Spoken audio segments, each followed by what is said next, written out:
Welcome to Life Coaches Unfiltered, where Desiree, Doree, and Michelle, three life coaches, are here to answer the questions you have, but we're afraid to ask. No fluff, no filters, just real talk to help you navigate life's big challenges. Let's dive in. All right. So we're back for another episode of Life Coaches Unfiltered. Today we're talking about burnout. So if your idea of rest is just doom scrolling on your phone, you're thinking about work and all the things you should be doing, you're shooting all over yourself, then congratulations, you might be in the Burnout Olympics. There's no medals here, just stress and migraines. So we're going to talk about it today. But first, we're going to do a little check-in. Michelle, Hi. put what's going on in your world, girl? It's been a busy weekend. I've got my mother-in-law here. And we went to go and see my son wrestle. So that was nice this weekend. And he got to see his grandma. So yeah, it was nice family stuff. Awesome. Dory, what's going on in your world, girl? I went to go see my stepdaughter in Athens. It was so much fun. It's always so good. I went the previous weekend to spend it with I have twin stepdaughters, and it was really just to watch them grow. Yeah, they're gonna be 21 this year. It just Wow. blows my mind, like how, they were 11 when their father and I started dating. So just to see, what beautiful women they've turned into is just, it's really Mm. incredible, really incredible. So did that and then hung out with my fam last night. Went to dinner with my brother and his wife and my mother, and that was fun. And it's always funny to watch the family dynamics. I enjoy spending time with my family so much. But everybody has their own like dynamics and things that happen and things people say and you're like, "Oh, should I take offense to that?" But it was good. It's really being able to hang with my family is really cool. So, yeah, and then I started my taxes. Oh Okay. yeah, I Talking started mine about too. Oh, today's topic, Oh, taxes, doing certain taxes for my business and all of that stuff is like, but anyway, I have a good accountant who will help like do all of that stuff, but it's up to me to like pull it all together. I don't hand her just a wad of, receipts and go here, have at it. I put everything in a spreadsheet, organize it and categorize it and all of that stuff. So anyway, that's right. What about you? ah, I'm with you right there, Dory. yeah, I don't want to be a nightmare client to my CPA. I think we're probably using the same CPA, Dory. If I, if you're still using the same person, but yeah, I try not to be a nightmare client to her. We actually had a debrief and I was like, how can I make your job easier? Because I feel like I don't want to be one of these people. Um, it's just been comedy, lots of comedy, improv Thursday, Friday, stand up last night. It was Oh that is wow. that is keeping me sane. Love Yeah. It's it. yes. And there is somebody in our networking group that is graduating from improv. So if y'all want to go see her show, I will share the details with you. But yeah, so it's been awesome. I saw a comic this weekend that I follow and really admire their work. So yeah, anyway, it was a really great that's comedy and music bingo or what's keeping me hanging on right now. And I've got family coming in this weekend, so that's something I'm looking forward to. Some girl time with some girl cousins and my sister. So, yeah. Nice. Yeah. Like, yeah. Uh yes, that's all I'm going to say about that. But I'm really looking forward to it. We're going to visit another family member, a stepmom to my cousins actually that they kept in touch with. Um Mm. anyway, so I think that's going to be a really beautiful experience next week with them. So, anyway, yeah, lots of stuff. All right, so burnout. Speaking of burnout, I was like, I read a book on this. I think we've all kind of experienced it. Um, have you guys battled this? Yes, Yes. Okay. And what did it feel like for y'all? horrible. Okay, here's a question because I was doing some. I was doing some YouTube video research yesterday, listening to things while I was cleaning the house. And it seems like burnout started with work, but I don't think it's only related to work. No. So when you guys first started feeling the effects of it, was it work related and then it creeped into other areas of your life, or how did it start for y'all? Mine was it was work, and then it was just all the stuff that I was taking on. Um, because I mean, if you don't already know, I'm an independent person, have been for a long time. And so, and I know that you've heard our all of our stories, but we'll still recap. I was working a lot. Then, I was navigating a new relationship, but then I was also opening a new business. And then, being a stepmom or a bonus mom, that's a lot. And then I like to look after people. I think as women, we like to care and take care of people. And, I was not saying no to doing certain things. And so I was just overloading myself and overscheduling myself and constantly running around doing everything for everyone. And then it was just kind of like, yeah, no, I cannot, I just couldn't keep doing it. And I had the stomach ulcer, which we've already kind of spoken about. So that kind of like made me assess everything. And it's always, I say always, when it comes to the clients that I have to look after and deal with, there's always like a medical thing that happens for them to kind of take stock. And I really just wish that people would just, try and take stock before that happens because, um, it would just make life easier. But we shouldn't have to burn ourselves out and like run ourselves into the ground. So yeah, so the stomach ulcer, so again had to change everything, was on medication, had to start being very conscious about my time management, had to be conscious about setting boundaries and saying no. But it was horrible because I also stopped doing things for myself. Mhm. And so yeah, it was work, it was personal life, and it was helping other people. And I'm not saying you can't help other people and do things for other people, but you have to know where you need to just cut it off. And yeah, it was horrible. And then I didn't want to do anything. I just wanted to sleep and curl up in my own little cocoon and tell everyone to F off. We'll talk about that a little bit because I was really shocked to learn that burnout can happen really quickly, but the recovery takes a while. Oh So, gosh. but Yeah. yeah, we'll get into that in a second. Dory, what did it feel like for you? For me, it was more of an emotional thing. I couldn't control my emotions. Mm. Like when I was in a particular corporate job, it was like one of those moments when I realized like I'm like, I have the life I've always wanted. What's wrong with me?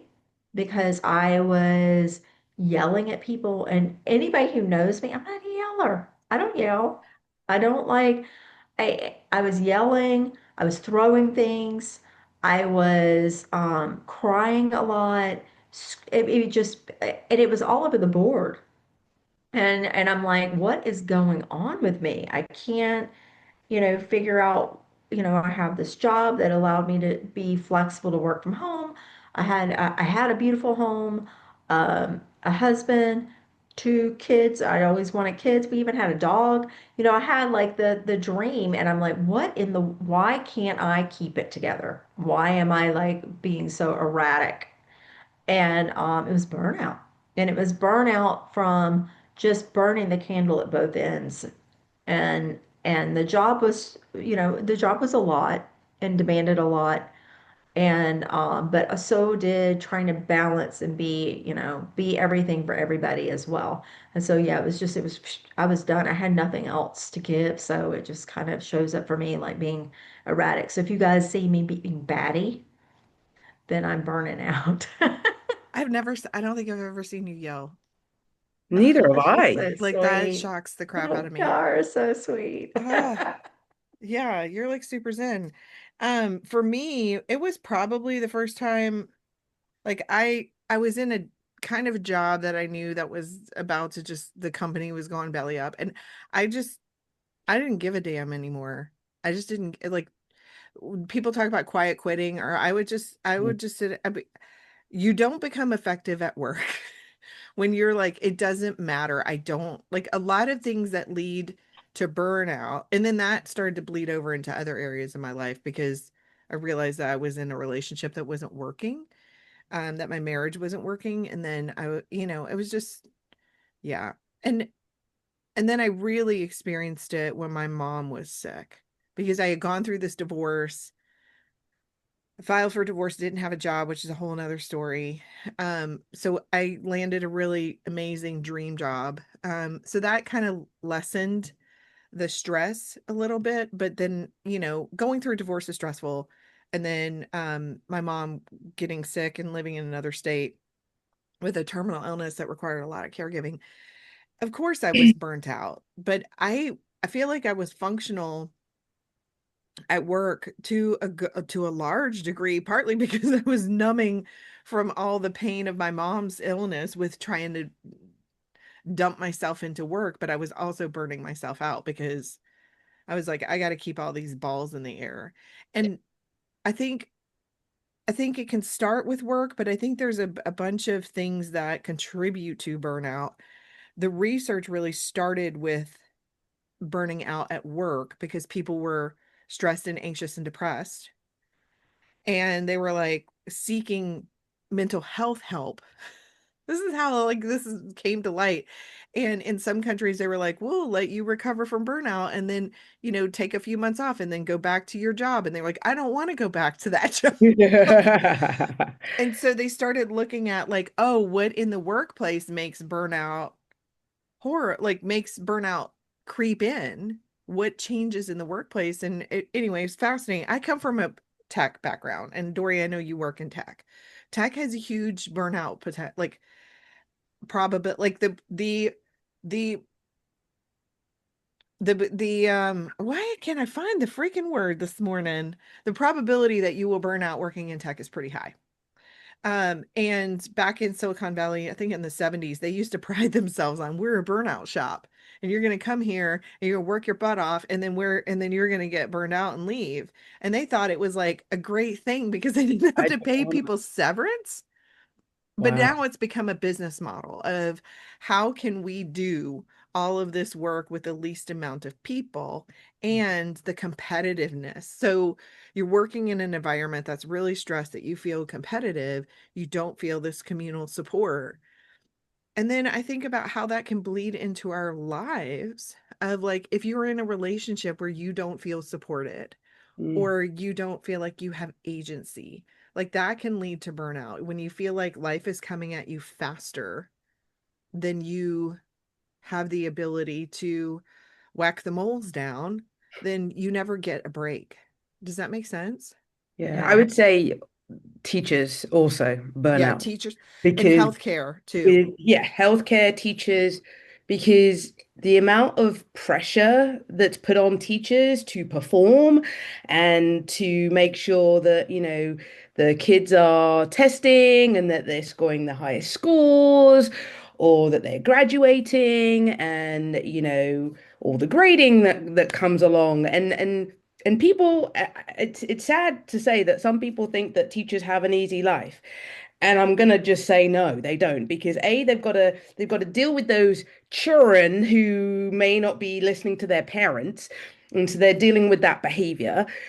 Two, they've got pressures again from, you know, up above administration to make sure that these kids are doing exactly what they're supposed to do. And then if they're not, then there's going to be the behavioral management, which is very, very draining. Depending on what year group you are teaching, if you're teaching elementary school, which I stayed away from, because they just zap so much energy. And again, you're trying to get these kids to learn how to read and to write. and to create sentences and, all the planning that takes involved. And then, if you're in a high school, again, you've got standards to meet. And if you don't meet those standards because they're going to do these exact, I mean, come on now. And then if you're a special ed teacher, you've got extra paperwork that you have to fill out. So there is so much pressure. And when you see teachers at holidays in the summertime, they are like, that I feel like there's either a cat or there's a dog, and their hair is all over. There's a meme, of a cat and a dog, and they're just kind of like frazzled. That's how teachers are when it comes to vacations. And I hate when people say, "Oh yeah, the teacher's not doing anything," and I just want to punch someone in their face and be like, "They're not doing anything." No, I'm so sorry. You can see I'm very pent up about this already. I'm very emotional about this because teachers suffer from burnout a lot. And then there's other things, if you think about, they have to, sorry, I know I'm taking a lot of time here. They have to, depending on the schools, there may be new systems that they have to learn. They've got to write report cards. They've got to do parents' evenings. They may even coach sports after school. So don't tell me that teachers are lazy, because they are not. Yeah. And they need to be paid more. But that's my PSA for today. It it makes Your me PSA wonder. for the PTA? Yeah, the PSA Yeah. for the PTA. That was a good one, Doree. So I have burnout is real in the teaching world. And that's why people are trying to get out of the teaching world, because Yeah. all the bullshit that's But coming. the thing, you're jumping out of I feel like sometimes, you think that it's greener on the other side, and you're jumping out of the frying pan right into the fire somewhere else as well. Because I think it's become, as part of our society as a whole, do more with less Hmm. and do it all yourself. And it's become just this way. We talked, I think, back in our stress episode or anxiety episode about how it becomes a badge of honor to Yeah. be stressed out. Yeah. I think that's the same thing with burnout. It's still sort of like when you talk about the research, Desiree. I think it's still a badge of honor. I think people still look at it as, I'm so burned out. Oh, I must be doing something right. And that's the way of being. It's just that, oh my God, I could go into so much about like the chemicals in your body and how, we've just become so used to being in flight or flight mode that it feeds into all of that. And so, it's an accepted way of being. I can only speak for America because I've only lived here. But I think for and being an American living here, it is the way of being. It's just the way it's. You work hard, you take care of everything, and you just kind of you keep going. And it's like, I used to always say I don't have time for the nervous breakdown that I deserve.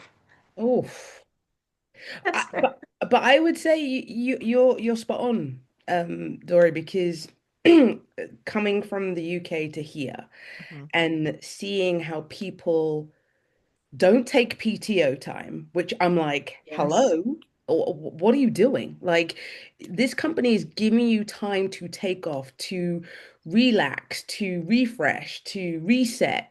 And you're saying, no, I don't need to take that time because I just want to work. To me, you're crazy. You're crazy. And then again, you're just a workhorse. And then you're never gonna be able to say no. And you're not gonna set the boundaries, and you're just gonna keep on working and working.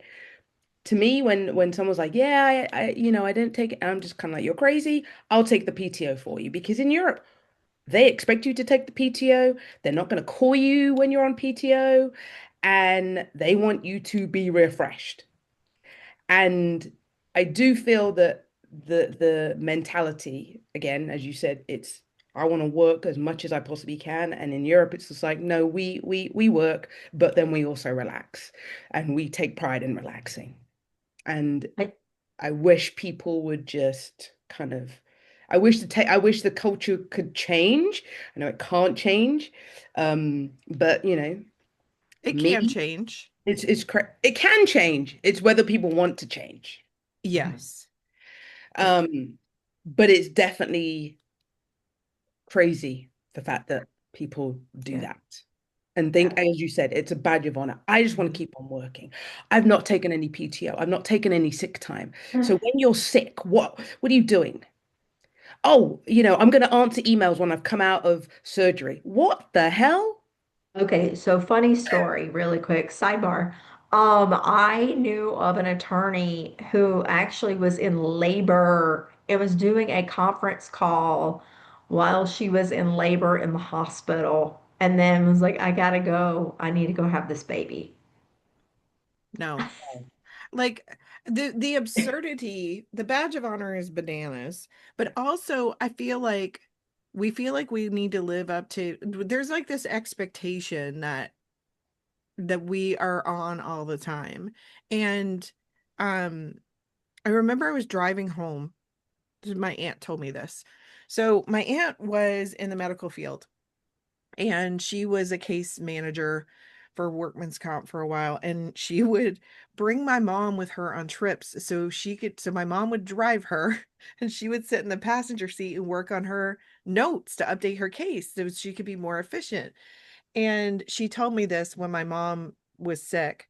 I called her on my drive home to one day to take care of my mom from Georgia to Louisiana. And I was talking about all the things I was working on and, all the things.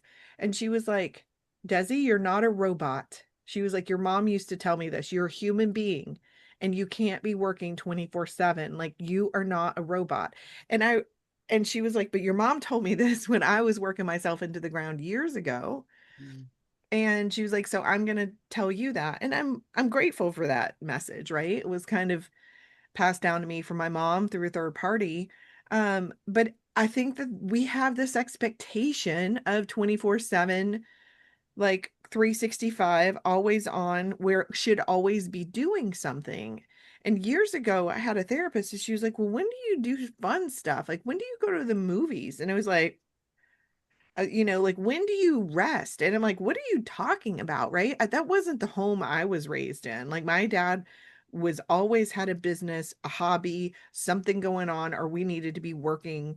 Like, he would wake us up on 7 o'clock on on the weekends to do chores, and it was like stupid, right? My mom was like, they're kids, let them be kids, right? Um, but I think that he had this intense drive. It was installed in all of the kids through our family life. And so even today, like, I got home on Saturday, I have a little part-time job. I got home like mid-afternoon and I was like, I just want to read a book. But like, I'm so distracted by my phone. I was like, I need to set the phone away so that I could sit there and just read on my Kindle uninterrupted and read this book that I really am enjoying. But it was so hard for me to do that because I'm like sitting there and I'm like, what am I going to have for dinner? I should be cleaning the kitchen. I need to do this to get ready for my company. Like, all the things start popping into my head. It is your nervous system, Doree. It's a nervous system hijacking. But society is totally influencing it and reinforcing it. Rewarding it. Hmm. And like Michelle said, there are so many expectations on teachers and on healthcare providers. We saw that during COVID. Tech has always been an industry where things like that. There are some companies where they'll value breaks in the United States, but like a lot of places are just like, we don't care. We're just going to burn you out. And my dad always would bitch about the bean counters. It was always the bean counter. It was always the numbers people that were like, how can we squeeze more productivity out of this person? I'm like, you're pretty much doing that to us too, pops. Like, right? So, yeah. I think that people start looking at the numbers and stop looking at the people.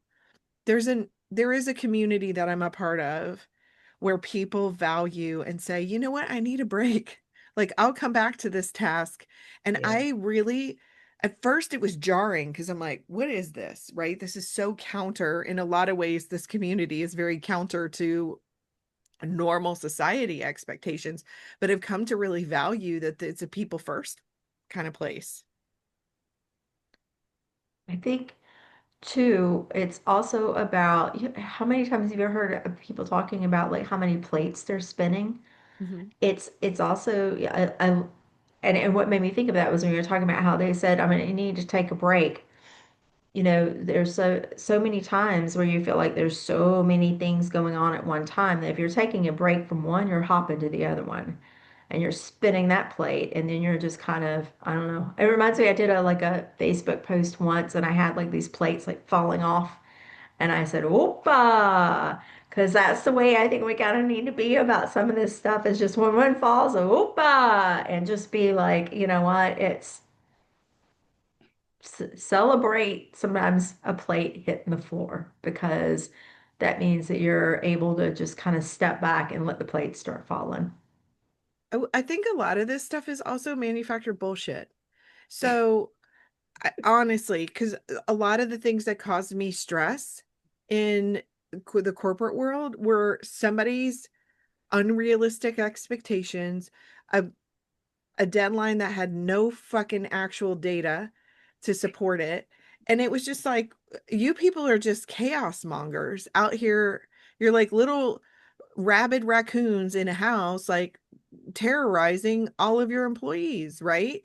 There's leadership in an organization that is effective and listens to their people can shift a burnout, like the burnout machine, right? It can slow it down and turn it off. But in terms of like, Michelle, like there's so much crap that you were talking about that teachers are have to do, like all the paperwork, all the administrative stuff. I don't know if there's not visibility into that, where the problem is, but like, come on, guys, we can't keep piling crap on people. So, like Doree said, let some of those plates drop. Sometimes you realize that it doesn't matter. Like that plate was it was a paper plate, and it doesn't matter that it dropped. But, what are the things that you can't afford to drop? I mean, in the teaching world, it's stressful. I Yeah. mean, you want all your kids to graduate, you want all your kids to be able to read and to write. And also think that some teachers, if they fail at that, then it's just like their job could be on the line, you know? Yeah. Um, so I just think it's hard because again, obviously, and I know I've not been in an administration role. There's pressure on the administration as well for that school to perform. Otherwise, they're going to move the principal. So I just feel that the pressure, the trickle down pressure is from top even down to the bottom. And we want these kids to do well, but some of the, don't get me started on this whole education system because I could go off on a whole tangent here of what I think should be done in this country. But hey, um, but it's just hard. Teachers are not in. Granted, teachers are not in the job for the money. Let's just say that because they're not, and they will bend over backwards to help these kids to get to where they need to be. But again, they will burn themselves out Mhm. to do this because they even when I was a teacher, my kids are my kids. I want to see them. I want to see them do well, and I'm going to do anything and everything to get them to where they need to go. And we will stay that extra time, after practice. Even, if I'm doing sports, I will spend that time after practice to help this kid, maybe hit the volleyball a certain way or whatever. That's just our nature. But sometimes we'll just do lots of things. And I will also probably say that some teachers have side hustles as well Yeah. because they cannot afford to live in society right now. So they'll teach and they may tutor, or they may, like my husband does, drive his ed, Yeah. or they'll coach, just so they can live. That's another thing that I think is contributing that we haven't really touched on. And we talked about staying sane in an insane world about all the stress going on right now. But I think that's contributing to burnout as a whole. People are having to pick up side work Yeah. in order to make the bills, and I mean, burnout's coming at us from every direction.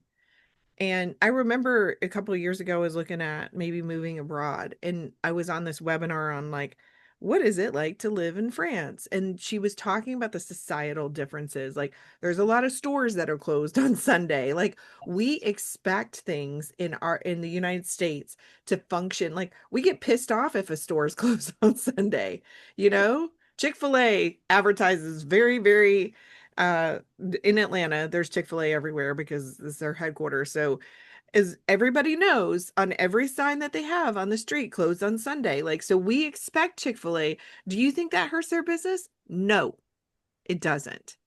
And like it's an interesting viewpoint of we might be able to take a step back, set some boundaries. That's a boundary for Chick-fil-A. They're not open on Sundays. They have Mhm. reasons for it, right? So where can you set some boundaries? And we'll put a link to our boundaries episode on and where can you find community? So when we talk about nervous system that's being stuck in fight or flight, but we need to find things that feed us as well. So rest, like go on some silent retreats where you're not allowed to have your phone. Like take some, it may take more than just a long weekend it will take more than just a long weekend to recover, Yes. but having some time to disconnect and think about these things will Yeah. help you put things in a different perspective and then maybe make some long-term changes or decisions that will give you the time and the space to rest. Mm. um because with us being in this constant churn, we're not able to really do that. What other like suggestions do you guys have that helped you? For me, it was being able to find some sort of like practice of where like the silent retreat thing. That was a like the first time I actually went to a retreat that had meditation and we did all of this different Kundalini exercises and things like that. I freaked out. I mean, there was one point where I was just in tears. Uh, Actually, really quick. I was getting a massage once and I was on the table and she was like, I cannot work on you. Your back right now is like a stone wall. And she was like, I need you to breathe. Breathe in very deep and breathe out. And y'all, I started crying right there on the massage table. But as I was doing that, she says, now we can begin. And Mm. started working on my back. But she couldn't even touch my back because it was so like tight. So let's start with just breathing. I tell my clients all the time, you have the tools inside of you to relax your nervous system and do what you need to do. It's about being able to put aside the bullshit and being able to do what you need to do in order to take care of yourself. And I know for a fact because I've got someone in my life that, I've seen like spin up and I can look at that person and just put my hand on their chest and say, just breathe, just breathe. And whether someone chooses to do that or not, it's interesting to see Mm. because I know myself as well. There have been times where I am stressed out and burned out, I'm fried, and I choose to not do the things I know that are going to make me better. And so you have to break the conditioning, get past it, and say, I'm going to do what I need to do. And the first thing is taking a breath. And now I will step off my soapbox. But when you actually take a step back and acknowledge all of the shit that's going on, your emotions can come flooding in and it feels like, oh my God, it's even worse than I imagined. And so you want to go Mhm. back into the busy. You know what you need to do. It's about just what Doree said. It's about stepping back and paying attention. Yeah, it was a great story, Doree. But yeah, it's okay. It's okay if you have like an emotional reaction. I mean, your story, I feel like my story, I was at a retreat with some women and there was a life coach there and we did the release and receive circle. I do this with my clients where you think about, all the things that you want to release for the year and then what you want to kind of receive. and then we burn it. And once I was burning those words, I was bawling. I was bawling because I was just like, oh my God, I just don't know what I'm doing with my life, la la la. And again, she was asking me to breathe, and I'm just like, I don't know. I was just it was just that time where I just needed to release all of the shit that I had and what was going on, and I just felt so stressed and again burnt out and like, what am I doing with my life? As we always do. Um, and I'm glad that I did it. And again, I think it's important to do, as you said, Desi, do something that you enjoy because I'd stopped doing all of the things that I enjoyed doing. Um, and one of them was going to the gym. I enjoy working out. Wish And that would rub off on me. I I second that, enjoy it. Doree. I enjoy it. And I was just like, I can't do it because, I've got to do all these other things. And she was just like, fuck the other things. You need to do something that you enjoy and you need to put yourself first. So yeah, I did, and I had to make that decision. But then I was just like, oh, I don't have any money for it. And she goes, you're gonna find the money. You're gonna find the money. You're gonna go because it helps you. It helps you, function during the day, and it does. And the fact that I haven't worked out for a week because I've been ill, it's kind of like they couldn't fit me in today, and I was like, what the fuck? So yeah, that's important to do something that you know that you like to do and make it happen. Again, it's hard to make it happen because, you just want to just retreat back into your old ways. So, but yes, that's definitely important. And if you have the PTO, can you just take the PTO, please? I mean, you know, Take if the damn PTO. take the damn PTO. Go and do something with it. Even if you don't have to go away, just take the damn PTO for yourself. They are Read a days book. that have given to you Yeah. to recuperate and to reset. Go and do something with it. If it's So knitting, whatever, just go and do it. this brings up a story when I worked in tech. I'll share this quickly and then we'll get to doing the uncomfortable question. I worked in tech and I worked for this boss that was not a kind woman, and we were working on this arbitrary deadline, and it was so bad that there were dinner menus that were float. We were working so late that they were ordering dinner for us every night. And then we were expected to, of course, be there at 8 o'clock in the morning. And I came in on a Sunday and I was working on trying to fix some bugs. And I was in this giant office building by myself. This was before like the ability to work from home. And I realized that I was so stressed and exhausted that I was making more mistakes trying to fix the bugs than I was fixing. Oops. And I was like, this is counterproductive. And I just need to go home and rest and give my brain a break. And from that point on, I quit that job shortly after. Um, and because I asked for some time off, this really pissed me off. My mom was coming in from out of town and I asked for a day off to spend with her after all of I was going to take a PTO day. I wasn't even expecting a comp day.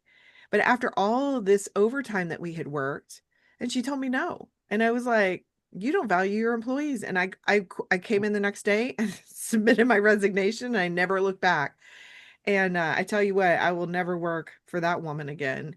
It was toxic and awful. And I was like, this is impacting my health. It's impacting my ability to do a good job. And this person is not a good leader. And I'm not going to stay here. People quit bad leaders. And so don't be that. And if you work in a place where you see that burnout is the turn and burn is happening, get some leadership coaching. It's really effective. There's a different way to live, y'all. And just because you're putting in 60, 80 hours a week doesn't mean that you're effective at your job. Sometimes you need to step back. I just the fact that you said 60 to 80 hours, I'm just kind of like, in my mind, I just went, who would do that? But I know there are people who do that. And in Dora my just head, raised her hand. I'm like, you will never ever see me do that. Ever. Ever. But you were installed with the British operating system, I Michelle. know, I know, I know. And it's so funny because, even when I was looking for jobs, if I didn't see that there was a certain amount of PTO days, I'm not applying for the job.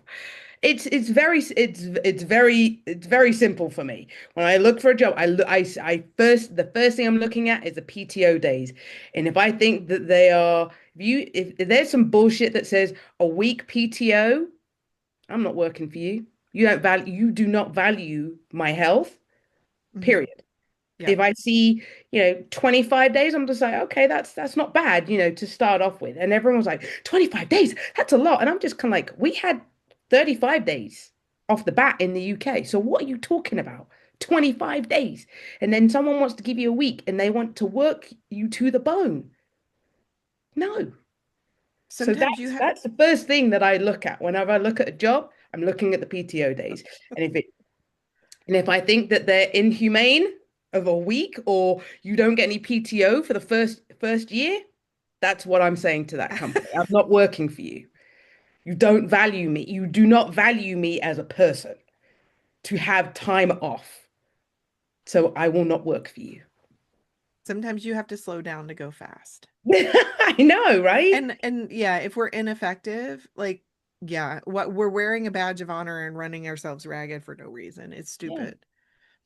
And don't get Our me started on the whole like giving women time to have babies and coming back to work because that pisses me off too. mm, Yeah. So, like when I hear my sister-in-law like, yeah, I took 3 weeks and then I had to go back to work. I'm like, 3 weeks? 3 weeks to bond with your child and to you just let your gave birth to a human let your body heal. Yeah, that's and they're traumatic. not even allowing you to heal? No, so sorry. That again.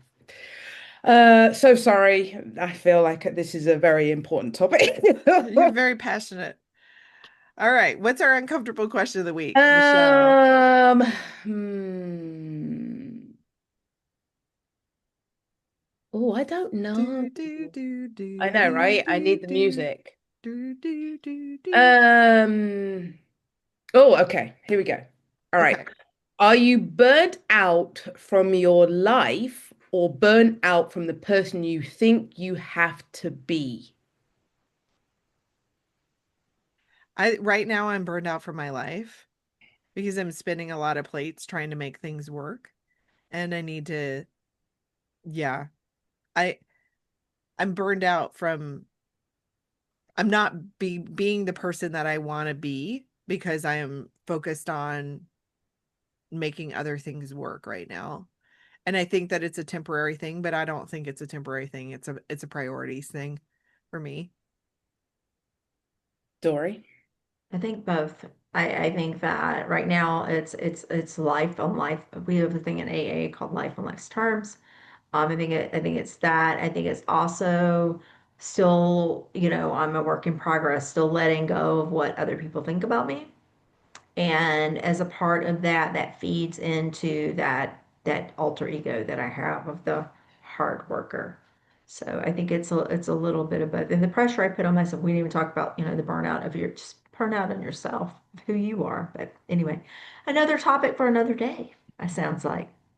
Michelle? Um, I think I also think both because um I'm not trying to be someone that I'm not, but I'm also trying to be someone that's more successful. So then I'm putting pressure on myself. And so and I notice it when I'm working too much. Like my laptop is kind of like glued to me 24/7. And when was it? I went to a wrestling tournament and I forgot my laptop. I did not know what to do with myself. I It was was your just I could birthday. Because I know it was my birthday, but it was just kind of like I could be doing work, I could be looking for this, I could be researching, I could, I utilize my time pretty well. And I did not, I was lost. And I'm just like, Michelle, you're always strapped behind this damn computer because I know that you're trying to, do things with your business and trying to, being a business owner, guys, yes, it may look all hunky-dory, but there's a lot of things that play behind the scenes of, all the things you got to do. And I just feel that I don't stop sometimes. And so I have to be intentional to kind of stop, close the laptop, and it can get done another day. Um, so I'm not per se burnt out, but it's just kind of like I'm constantly thinking about how can I improve my business and how can I get to where I want to go. Cool. Yeah, Yeah. shutting the brain off. All right, we're ready for quotes. Who's got a quote? Oh. Okay. Just because you take breaks doesn't mean you're broken. And that's by Curtis Tyrone Jones. Taking a break is a good thing. It helps everybody. So mine, I think, is learn to say no to demands, requests, invitations, and activities that leave you with no time for yourself. And that's by Holly Moser. And it's so funny because I remember a client of mine, she said, she goes, no is a complete sentence. And I said, yes, it is. Because people don't like to hear the word no. And so every time we would get on our coaching call, she's just like, you know what, Michelle? No is a complete sentence. And I said it and I felt great. And so that just resonates with me all the time. So no is a complete sentence. Awesome. Um, Kristen Neff is one of my she's an expert on self-compassion, so this is attributed to her work. People who are more self-compassionate tend to be less exhausted and depleted by their work, less stressed and overwhelmed, and better able to maintain work-life balance. So that's Kristen Neff and Christopher Germer. They talk about burnout and self-compassion. So have some compassion for yourself. Mhm. Like when my mom was dying, I was like, I just have to do the next thing. But in those days, maybe dial back. I talk to my clients about this all the time. Dial back your expectations when you're in the middle of a tornado like that. Yeah. All right, great stuff, guys. Doree, what are we talking about next? Yeah. Springboarding right off of burnout, we're going to go right into work-life balance. What is Oh, that? funny I don't that. know. I'm still trying to figure that out. I'm kidding.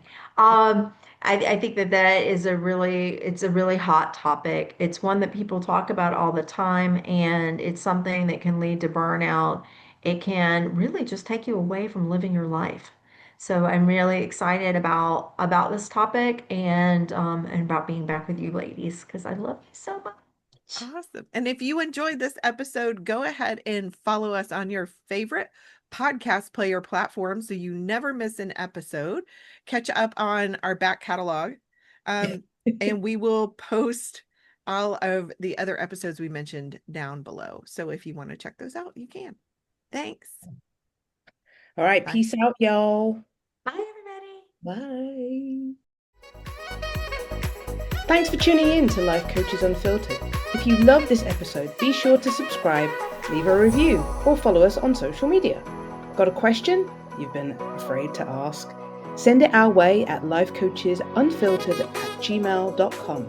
Until next time, keep growing, keep questioning, and stay unfiltered.